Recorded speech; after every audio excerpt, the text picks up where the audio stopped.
The medical bay of the Stellar Harmony hummed with quiet efficiency as Dr. Raffi Chen adjusted his surgical instruments for the third time in 10 minutes. Across the sterile white room, the smallest patient he'd ever treated lay writhing on a table designed for beings 3 times her size.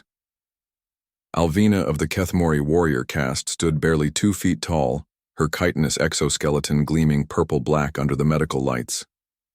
What she lacked in stature, she more than made up for in volume and ferocity. Her mandibles clicked rapidly in distress as she pointed one of her 4 arms at her thoracic cavity. "Human medic!" she shrieked in accented standard. "It's going. To kill me. Take it out." Raffi approached cautiously, his scanner already active. The Kethmori were legendary throughout the galaxy for their combat prowess, despite their diminutive size. Their homeworld of Keth Prime was a death world by any standard, populated by creatures that made Earth's extinct dinosaurs look like house pets. The fact that one of their warriors was requesting medical aid spoke to the severity of her condition. "What exactly am I looking for, Alvina?" Raffi asked, keeping his voice calm and professional. He'd learned long ago that panic was contagious, especially among species with hair-trigger fight-or-flight responses. "The Veshtar," she hissed, her compound eyes reflecting prismatic terror. "It burrowed in during the battle on Zarian 7. I can feel it eating me from the inside." Raffi's blood ran cold. He'd read about Veshatar in xenobiology texts, parasitic creatures from the outer rim that could dissolve organic matter from within. They were considered universally fatal to carbon-based life forms.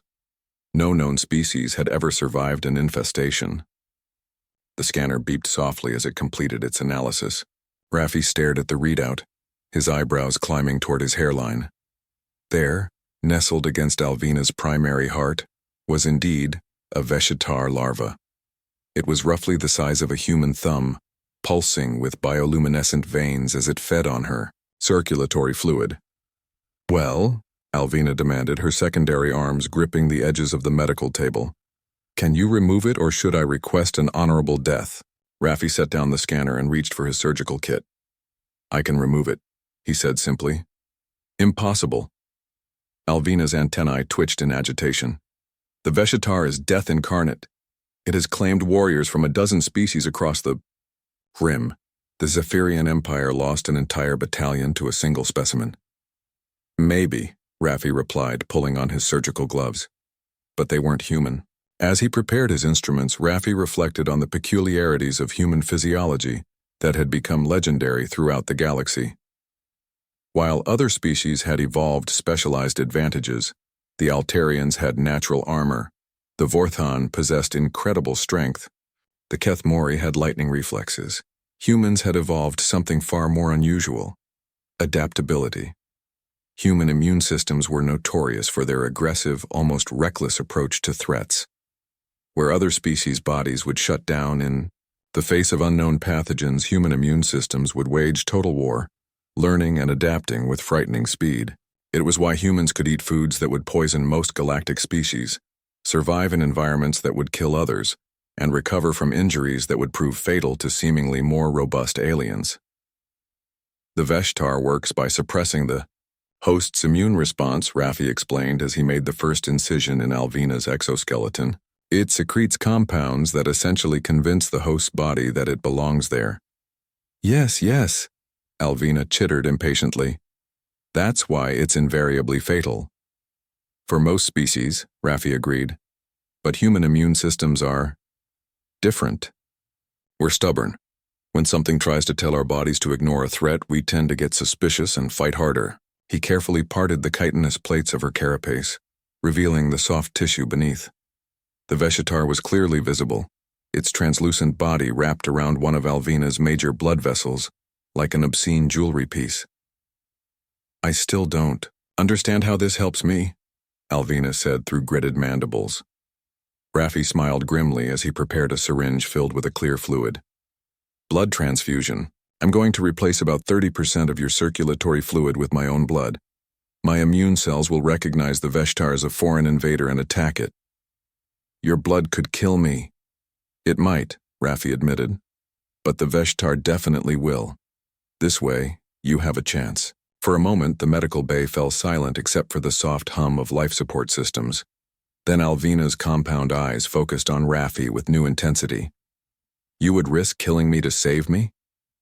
I would risk everything to give you a fighting chance, Raffi corrected. That's what humans do. The transfusion took 40 minutes. Raffi monitored Alvina's vital signs carefully, watching as his blood mixed with hers, carrying its cargo of aggressive immune cells throughout her system. The Veshtar seemed to sense the change almost immediately, its bioluminescent patterns, shifting from content pulsing to frantic flashing. I can feel something happening, Alvina whispered, her voice filled with wonder. On the scanner, they could both see the human white blood cells swarming the parasite like microscopic warriors. The Veshitar tried to release more suppression compounds, but the human immune system simply adapted, producing new antibodies faster than the parasite could counter them. Within an hour, the Veshitar was dead, its body being systematically dismantled and absorbed by Raffi's transplanted immune cells. Incredible, Alvina breathed as Raffi sealed the incision. Your species truly is remarkable. Raffi cleaned his instruments, trying to appear nonchalant despite his racing heart. We're persistent, I'll give you that. No, Alvina said, rising carefully from the medical table. You're more than persistent, you're hope incarnate. She fixed him with her multifaceted gaze. The Kethamori honor debts of blood, Dr. Chen. You have my clan's protection for as long as you draw breath. As the tiny warrior strode from his medical bay with renewed purpose, Raffi couldn't help but smile. Another day, another impossible. Case solved through good old-fashioned human stubbornness. In the vast galaxy filled with species more advanced, stronger, faster, and more numerous than humanity, sometimes the best advantage was simply refusing to give up.